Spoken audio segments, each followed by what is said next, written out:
Okay, so there's this controversy that America should not have actually nuclear bombed nuked Japan. So let me explain you why I think the US had to do it. There would be no other option.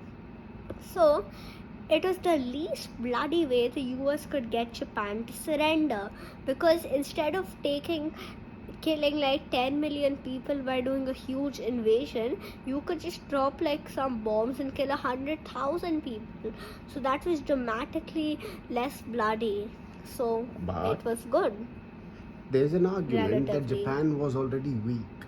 Oh, Japan wasn't weak. In fact, they turned the tide of war to their side at one time because of their kamikazes and many other tactics they used, But they were about to including surrender. speed. But no, they weren't about to surrender. They have a tactic which is speed. And if speed was defeated by power, which was the Manhattan Project, Japan would surrender. But their speed was really fast, and the America's power hadn't reached that much enough. How about the Soviet argument? Soviet invasion on the north, it wasn't much for Japan since barely anybody lives there and they don't have any important sites there. It was bad for Japan, but it wasn't able to make them about to surrender. It wasn't enough.